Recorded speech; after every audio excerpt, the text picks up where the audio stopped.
is Southern Cross News with Joe Palmer. A pilot who ditched his ultralight aircraft into Bass Strait in 2013, endangering himself and his passenger, will hear his fate tomorrow. Former Bridport man Shade Hector was due to be sentenced today for recklessly operating an aircraft, but the case was adjourned. Walking out of court for potentially the second last time, almost 4 years after he and his mate's lives were close to being cut short. Shade Hector and his passenger Joel Nelson had to be rescued from Bass Strait in 2013. They had engine problems which forced them to ditch en route to the mainland. They clung to inflatable lilos before they were saved. Mr Hector has since pleaded guilty to recklessly operating an aircraft. The court today heard the father of two has an RA pilot certificate but not a cross-country endorsement, meaning he should not have been flying more than 25 nautical miles from takeoff point. The prosecution has also said the plane had to be jump-started before the trip due to battery issues, and the pair had been advised by others to trailer it to the mainland rather than fly. Shade Hector will now be sentenced tomorrow afternoon. He faces a maximum penalty of 12 months in prison and a $10,000 fine. His defence lawyer is pushing for a suspended sentence, arguing his client has already spent more than $15,000 on legal fees. Monica Dadson, Southern Cross News. A former Tasmanian Labor and Independent senator is still yet to enter a plea to trafficking abalone charges.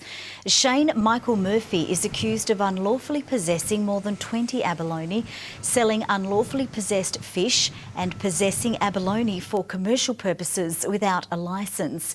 His wife, Katie Lou, has also been charged with similar offences. The couple's lawyer, Daryl Gray, told the court he only received documents for 2 charges on Friday and needs more time before he can proceed. The matter was adjourned until June 8. A young North West Coast man has pleaded guilty to causing the deaths of his girlfriend and their baby son by negligent driving. Andrew John Shields was driving a Corolla hatch last June when it collided with a truck on the Bass Highway at Wynyard. 16-year-old Hayley Marie Best and the pair's 2-month-old son died. Shields has also pleaded guilty to disobeying a give way sign and being a learner unaccompanied by a licensed driver. He's been bailed to reappear on June 26. The day before State Parliament resumes didn't see politicians taking time out. Instead, all sides of government were out pushing the topics they'll be bringing to the table. The government also using the opportunity to announce its new energy efficient loan scheme. With the coldest months of 2017 still to come, keeping household bills low dominated today's discussion. The government launching a new energy loan scheme in partnership with Aurora and Westpac. This is a $10 million scheme which will in the first instance afford people to take out loans of up to $10,000 in energy efficiency appliances, things like heat pumps, window glazing, solar PV, solar hot water.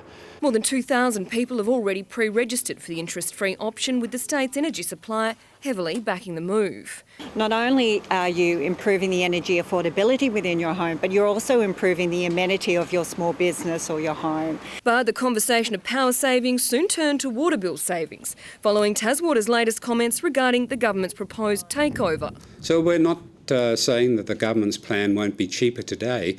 The question is it cheaper in the long term? The Taswater chair again sticking his neck out, saying the government's saving of $40 per household annually now will lump future generations with a $600 million debt.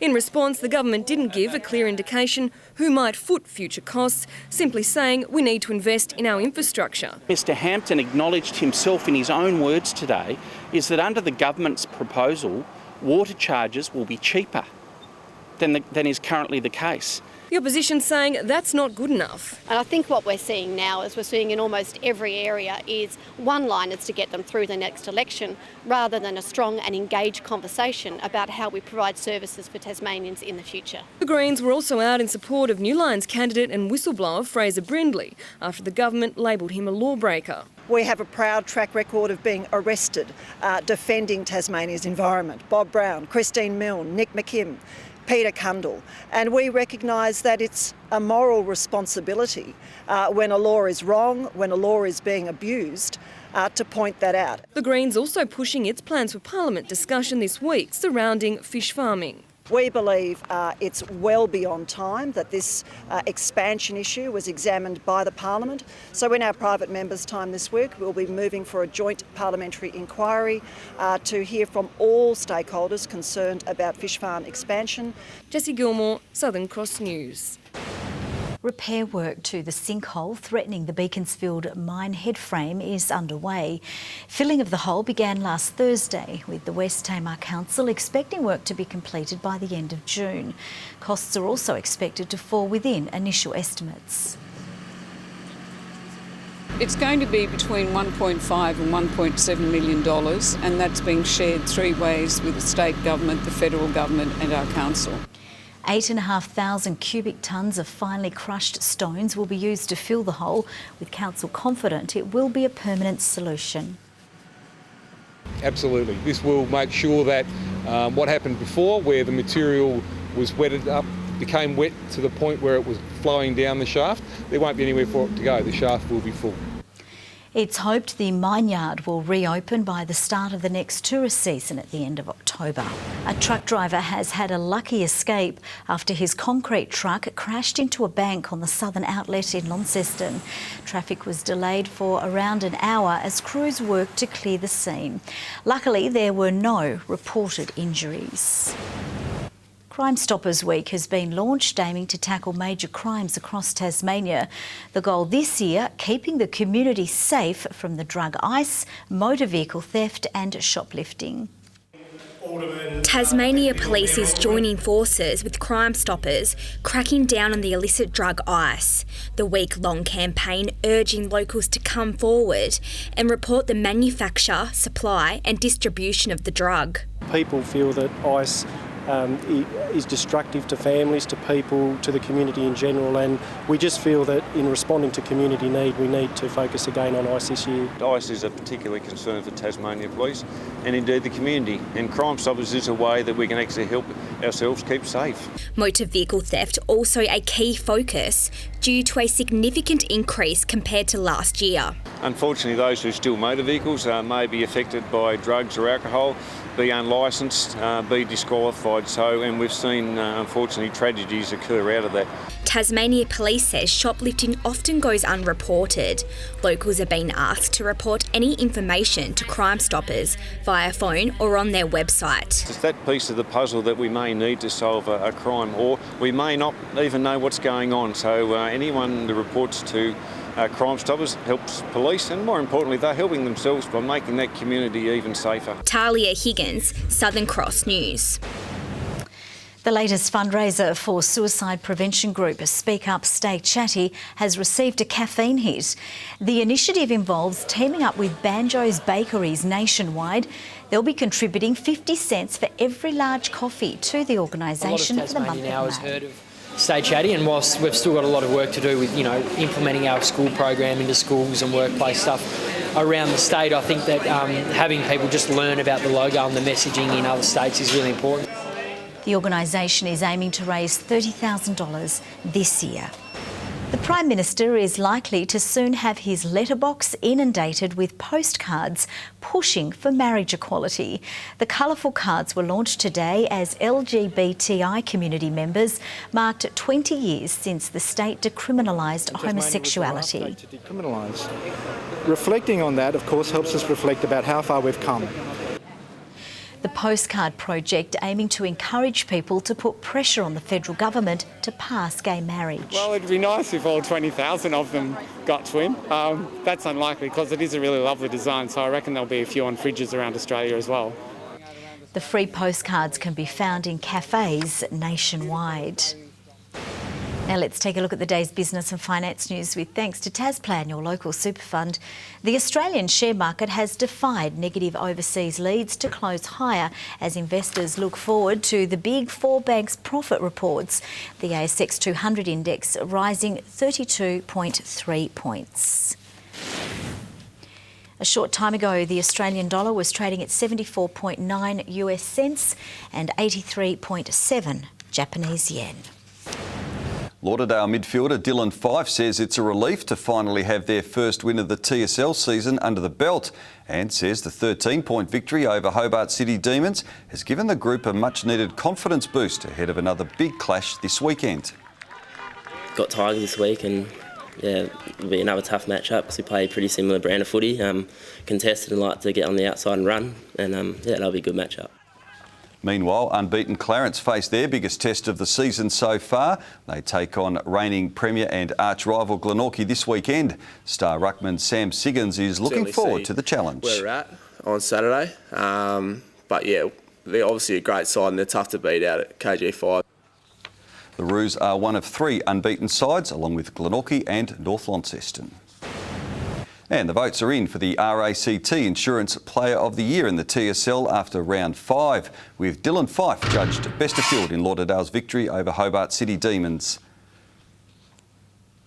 North Launceston's Brad Cox-Goodger polled 3 votes in their win over Devonport. Clarence star Ian Callanan was best on ground against Launceston. And in Glenorchy's big win over Burnie, Reece Mott collected the 3 votes. To the leaderboard, and North Launceston star Zach Bird has moved 3 votes clear to be sitting on 9 votes, with Jay Bowden, Jake Cox and teammate Brad Cox-Goodger on 6. Richie Port has won the Tour de Romandie in Switzerland after overcoming a 19-second deficit heading into the final stage. Port powered his way through the 17.8-kilometre time trial to reel in overnight leader Simon Yates of Great Britain. Stage, so it was sweet to get the victory. I think he won the battle, but I won the war a little bit there. Port won the Tour by 21 seconds, finishing ahead of the likes of Tour de France champion Chris Froome. Having also won the Tour Down Under earlier this year, Port's great form has him feeling confident ahead of July's Tour de France. Good evening. Hobart 20 degrees today. Launceston scrambled to 16, Burnie 18 and Devonport 17 degrees. Hobart Airport our high today with 22. A strong and gusty northwesterly flow swung around to the southwest during the day.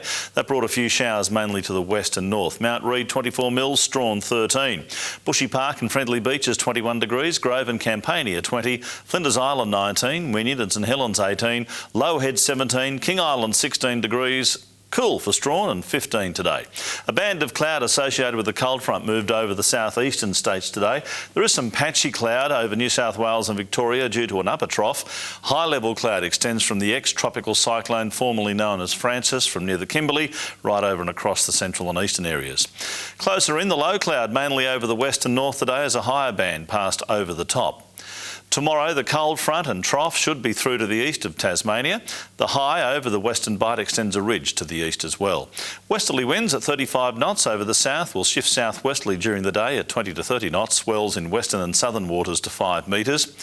Gale warning, that's for waters between South East Cape and Low Rocky Point. A strong wind warning for remaining coastal waters. Small craft wind alert for the lakes. Also, a warning to sheep graziers for the Upper Derwent, East Coast, South East and parts of the Midlands. A bushwalkers alert for the Central Plateau. Tuesday, a possible shower for Hobart, 13. 14 the top for Adventure Bay, a windy day. Tarraleah, showers and 7 degrees. Launceston, cloud clearing, 14 the top, 15 for Devonport. Morning shower clearing from Bridport, 16 the high. Burnie, a possible morning shower, 14 the top, showery for Strawn and Marrawar, 13 and 14 degrees, while for St Helens mostly sunny and 15, 14 for Swansea, just a shower over Whitemark there and 16 degrees. On Wednesday, fine apart from showers over the west and far south, partly cloudy on Thursday, another shower expected over the west and south, fine on Friday apart from the usual Agfest shower in the north and a possible shower over the west. Mostly sunny in Perth, Brisbane, Darwin and Alice Springs. Tomorrow, a shower developing over Adelaide and Melbourne, cloudy weather for Canberra and Sydney. Partly cloudy in Hobart, it's 12, 10 degrees in Launceston, Devonport right now 12 degrees. Run out of warnings, Joe, otherwise I'd be warning you as well. A lot of warnings tonight. Thank you very much, Murph. That's all from the news team for now. Thanks for your company. Good night.